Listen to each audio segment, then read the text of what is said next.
네, 오늘부터 다시 잠언 말씀 보겠습니다. 오늘은 잠언 30장 1절부터 16절까지 말씀입니다.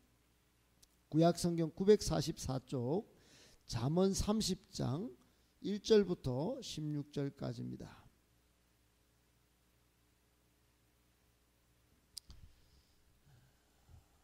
잠언 30장 1절부터 한 절씩 16절까지 교독하겠습니다.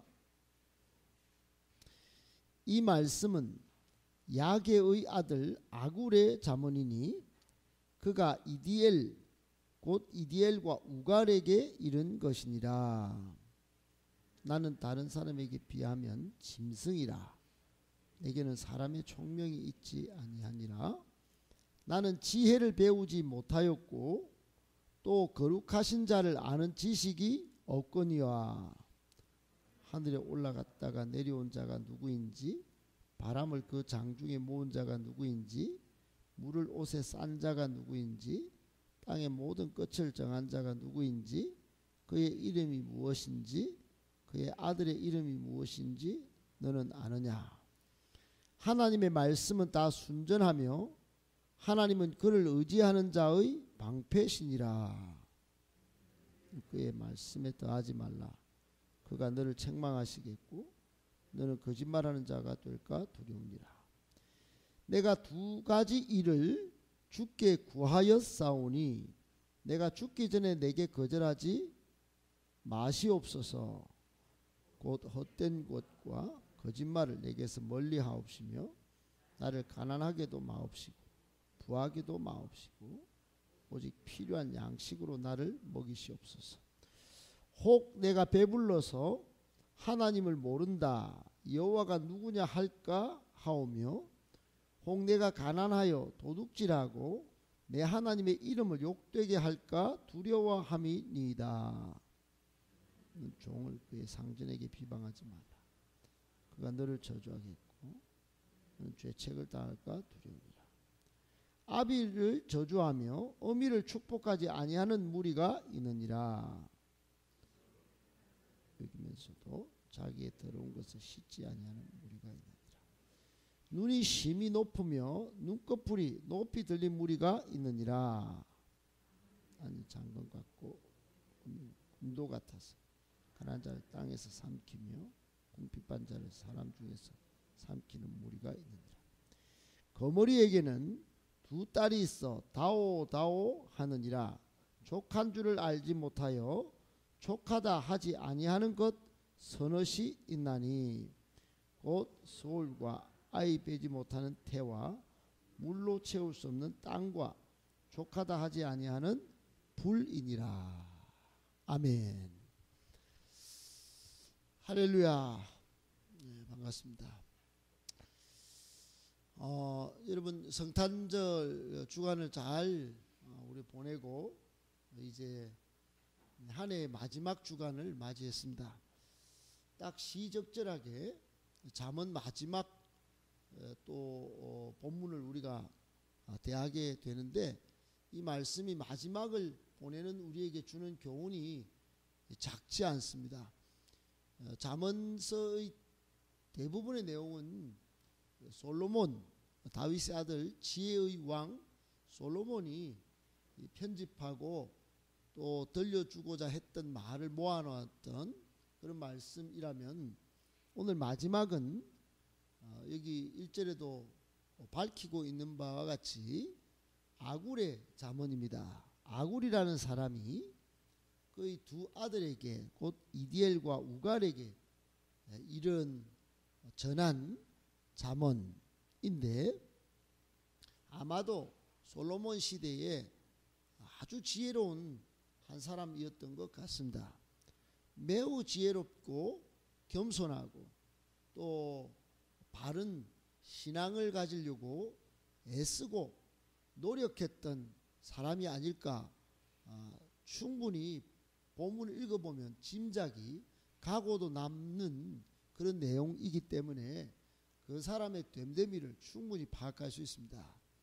한 해를 보내면서 이 아굴의 잠언 속에서 우리는 어떤 신앙을 가져야 될지, 또 어떤 인격을 가지고 가정으로 또 교회로 앞으로의 삶을 나아가서 살아야 할지를 잘 매듭짓게 해주는 그런 본문인데, 오늘 본문을 세 가지로 정리해서 묵상하도록 하겠습니다. 첫 번째, 하나님을 모르는 것은 짐승과 같은 것입니다. 여러분, 오늘 아굴의 잠언 속에 2절에 보면 이 아굴이 자기를 소개하는 내용이 나오는데, 어떻게 소개하느냐 봤더니 나는 다른 사람에 비하면 짐승이라 그랬어요. 짐승과 같다도 아니고 다른 사람에 비하면 짐승이다 그랬어요.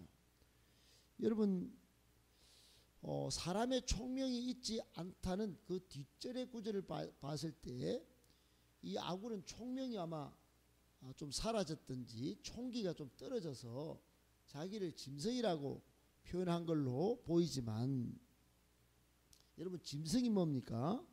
짐승은 본성대로 움직이는 동물 아니겠습니까? 짐승의 본성은 뭐 그냥 욕구가 일어나면 그대로 하는 것입니다. 머리에 무슨 논리적이고 체계적으로 무슨 생각을 해가지고 이성적으로 판단하고 움직이는 그런 존재가 아니죠.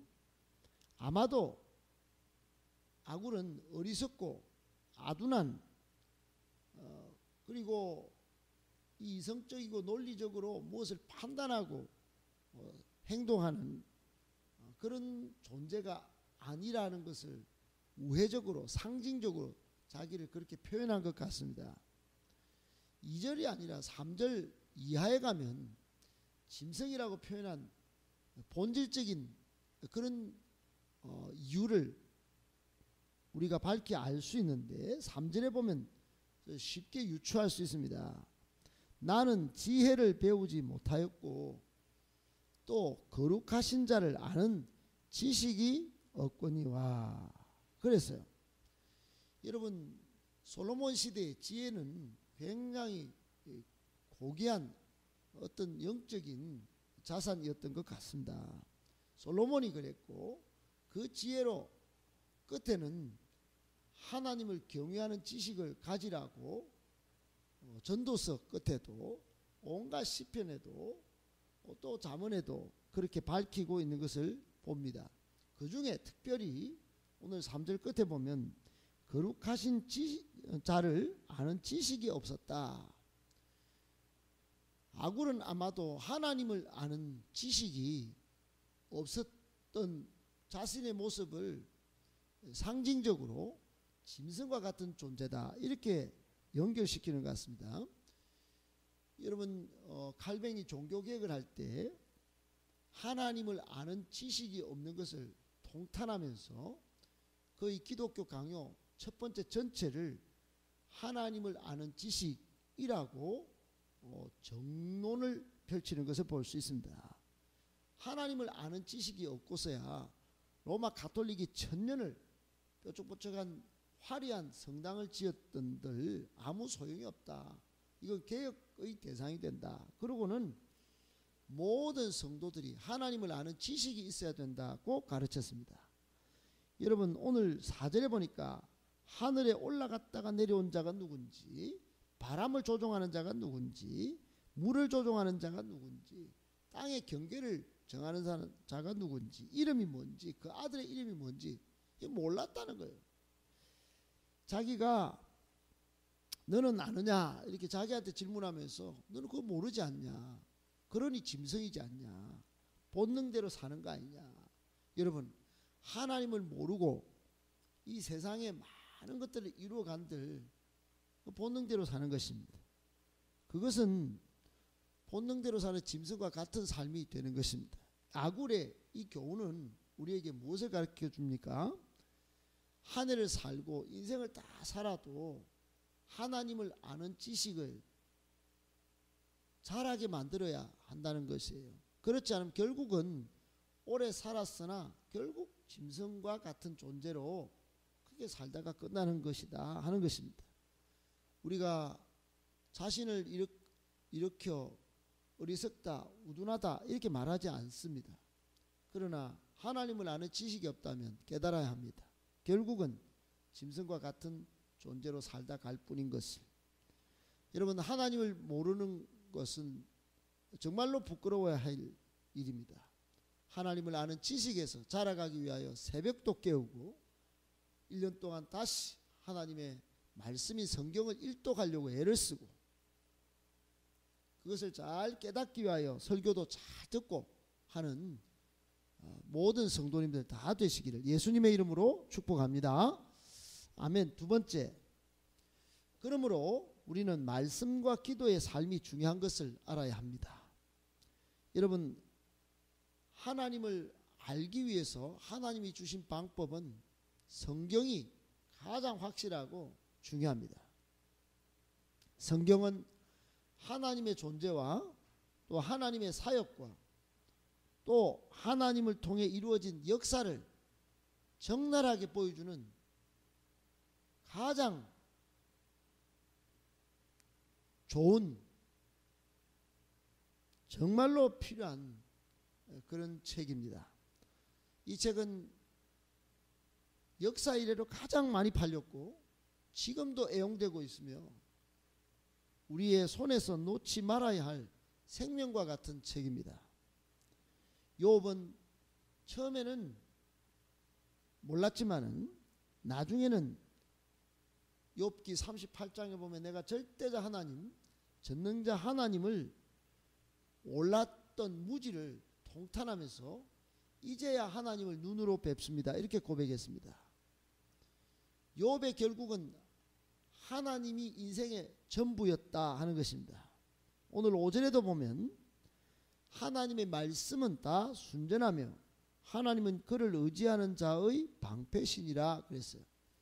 아굴이 볼 때 짐승과 같이 살지 아니하려면 순전한 하나님의 말씀 또 그를 의지하는 자의 방패와 같은 하나님을 붙들어 살아야 한다. 이렇게 자신의 신앙관을 표출하고 있습니다.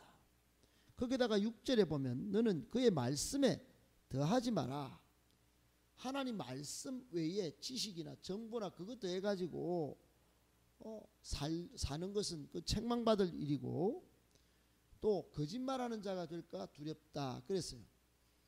여러분, 말씀을 빼놓고 무슨 세상 것을 많이 아는 사람 끝까지 가보면 그 사람 좀 얕아요.